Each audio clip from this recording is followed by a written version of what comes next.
wish I'd have got it on film, and I almost did. Gotten that on film. Yeah, well, no, that's not funny.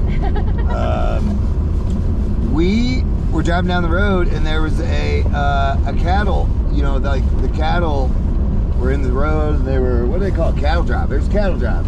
Real cowboys. Real ones, like maybe 50, 60, 40, I don't know how many cattle.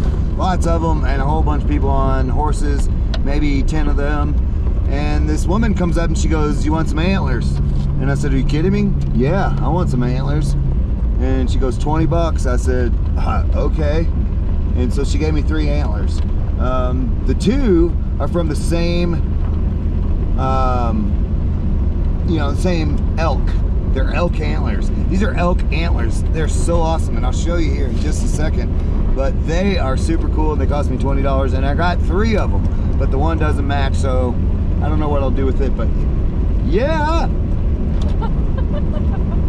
What she's laughing about is I stuck my arm out the window to film my antlers, and I was going to stick my head out there too.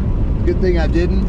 But I literally kicked up a whole bunch of cow shit, and it was all over the underside of my arm and my shirt, and so she's laughing. I mean, I would laugh too, you know.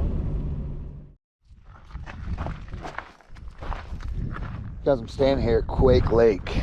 This is an interesting lake because it was formed by an earthquake.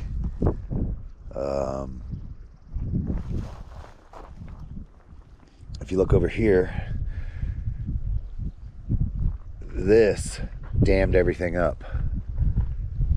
This is a creek, was a creek flowing through here. Let me read this to you. We had just got to sleep when we were awakened by a tremendous roar. I could hear trees splitting and falling. It got terribly quiet, and then the screams began.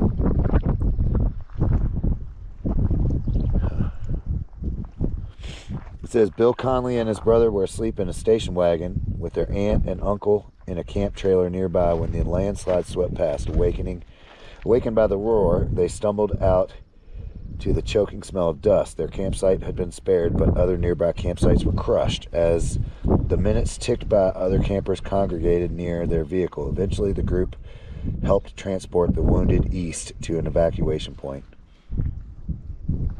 Wow.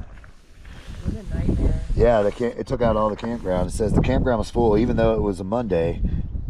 The 8 official campsites at Rock Creek Campground filled early in the afternoon of August 17th. By evening, those who had arrived to settle for unofficial sites further up or down river, still the mood was cheerful. It was a beautiful moonlit night. At 11:37 p.m., the shaking began. Some thought it was marauding bears, but those who looked outside realized something bigger was going on. Trees swayed and cracked, rocks jumped into the air, loose boulders began to bounce from above. A few minutes later came a hellish roar. For those camped closest to the canyon mouth, it was the last sound they ever heard as millions of tons of rock and debris smashed across their campsites. Just upstream, the roar was accompanied by a hurricane-force wind and a wall of muddy water that swept away vehicles, tents, and people. The campers had been savaged by 3 separate dramatic events. First, the largest earthquake in the Rocky Mountains. Shortly after that, an 80 million ton landslide, and then the rising waters. That is amazing.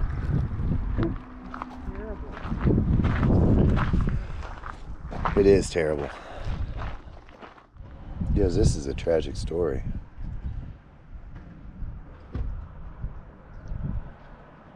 Split trees, boulders, blocked canyon entrance.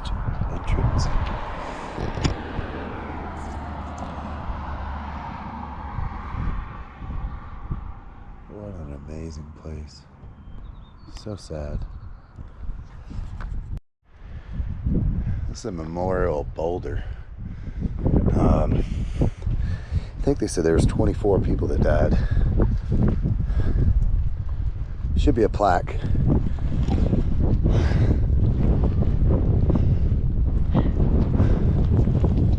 Yeah.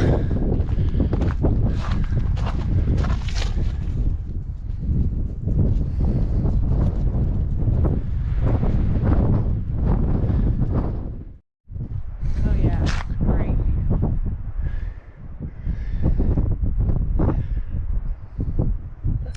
This really is a tragic story. If you look at this memorial plaque, they're families. There's like multiple last name, you know, multiple people with the last name. So there's entire families that were wiped out in Seconds Flat. That's a huge slide. What a lake.